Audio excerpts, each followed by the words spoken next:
time to get up. Oh, look at you up in the front of the tent. Oh yeah.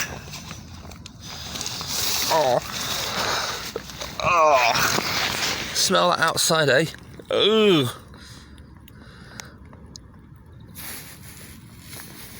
Start of day 6, it's raining a little bit. I thought I'd see if it passes a bit before taking the tent down and catch up on the news. And the Department for Transport say that from December 2019, first Trenitalia, and I know it's meant to say Trenitalia, but I look at this and all I can see is Trenitalia. So guess what their nickname's going to be when they make a cock up. But anyway, they will run service on the West Coast Mainline, which will mean new refurbished trains, more services and improved station facilities. Hang on, didn't I say in that article in The Independent the other day that we keep being told that the West Coast Mainline is full? There's no more rooms for any more trains. Then London Midland, as was, changed the timetable, added more trains. Then London Midland changed the timetable, added more trains again. And look, we're getting a new franchisee who is going to add more trains again to this West Coast Mainline, which is full, because that's why we need HS2. There literally is no physical room for more trains on the tracks. They are bursting at the seams.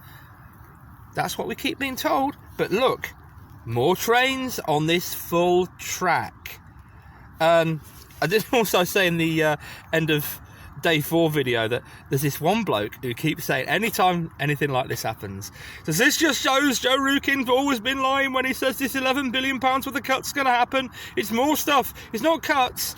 And of course I keep saying the £11.1 billion worth of cuts to the existing rail service would happen after HS2 comes into service. And this nutter keeps saying that I'm a liar because it hasn't happened yet. And this is what you have to deal with in this job. But yeah, more trains on the supposedly full tracks, because that's why we need HS2, because there's no room for any more trains. Well, you may well have been expecting a few more clips of walking before now. And you know what? So was I. But I said that was hoping that the rain would subside so I could get the tent down. It sort of did for about 10, 15 minutes. And then it just started up again. And, I was being all smug yesterday. I said, I've got all the OS maps on the tablet. Aren't I clever? Yeah, it's not so great using touchscreen technology when it's raining. And to be fair, the tablet and the maps did sort of work well enough. Otherwise, I would have been screwed. What didn't work was the phone that I'm filming with.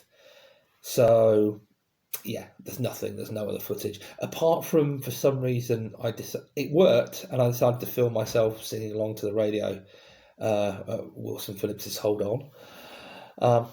Sadly, the radio, this one has died, but don't worry, I've got another. It's really good, actually, but it's just got too wet. So luckily, none of the key equipment is damaged. But I really wanted to film where I camped last night, because for regular viewers, it was where the Conservative Party leadership hustings in Nottingham had been held, which at the time seemed really weird. It was like they wanted to draw attention to destruction of HS2, because HS2's land take came up right to the back of the hotel and knocks out the industrial estate right next to it, and East Midlands Ambulance Services next door, and because they're a government body, they won't get any compensation, so I'm told. I'm not 100% certain on that, but that's what I've been told. But yeah, the industrial estate definitely goes. And this is the thing, people talk about HS2 and, it's going to be great for jobs. And, well, actually, HS2's official figures are over 30,000 jobs. And, that's people working on the railway, working as a result of the railway, I should say. So on the trains, in the maintenance yards, in the stations, working for WH Smiths and other ways of ripping people off. They're not quite as keen to mention like the 20,000 odd jobs that get displaced, and already in many cases have got displaced as a result of HS2. Now, what you also find is that there are some ludicrous job projections out there. And actually, if you add all the jobs projections up that are being attributed to HS2 and a couple of other transport links in the north to go with that, it's about 1.112 million, which is about 10,000 more than the total number of unemployed in the country at the moment. So saying if HS2 was ready now, it would eradicate unemployment. That is the economically illiterate claim that supporters of HS2 do not realise that they're putting forward. And the thing is, that's not to do with HS2. That's to do with additional investment that's off the books. Because transport links, believe it or not, no matter what this, do not really create jobs. They influence the location of jobs. They do not create them. So what you find is, and despite this ridiculous idea that HS2 is going to be this magic wand that's going to cure the north-south divide, every single piece of international evidence shows you suck more economic activity to the dominant economic centre. And because London is so primate in the UK economy, the effects here are likely to be worse than they are in other countries. And you just look at the fact, you don't even have to look at other countries. You look at, well, we have, both in terms of rail and road, we have a hub and spoke system that radiates out of London, and everything's been sucked to London. So how's HS2 going to change that? I'll tell you how. It's not. It's going to be more and more of the same. And what people don't seem to realise is that, there'll be loads of jobs in Manchester or Leeds or Birmingham. Don't seem to realise is at Old Oak Common in London, Park Royal or Wormwood Scrubs or whatever you want to call it, that's a massive, massive site that's been cleared already. They're calling it the next Canary Wharf. And what you think everywhere else is going to be able to compete with that.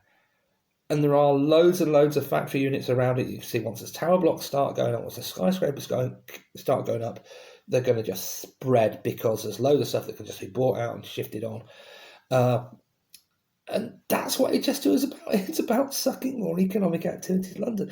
At best, in the other cities, you might get, well, you probably will get, some developments around the stations, but these will be at the expense of the wider region.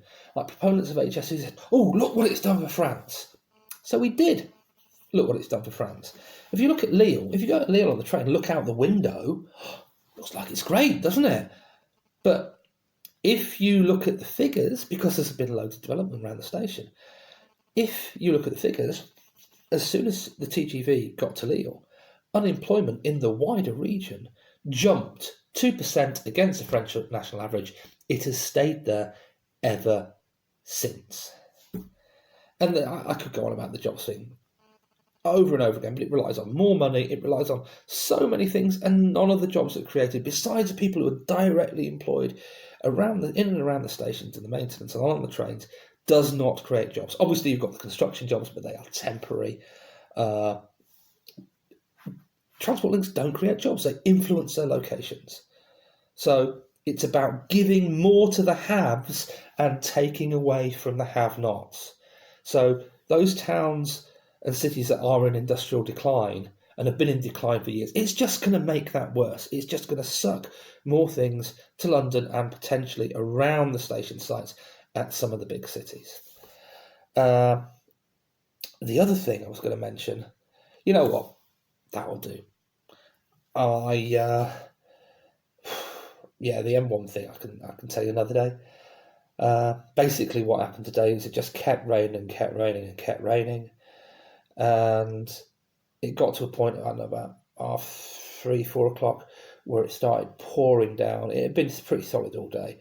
And I just thought, you know what, I could keep walking, but I'm just going to get wetter and wetter and wetter. The dog's wet, I'm wet, everything's wet. And I just thought, the ground will be wet where I get there, and we're due for storms. It makes sense just to get a hotel now. So that's what I did. Because those fellas from, if you're watching, from the Black Horse in Magna and the Bull and Lion in Birchmoor, who gave me 55 quid between them, this is what it's gone on.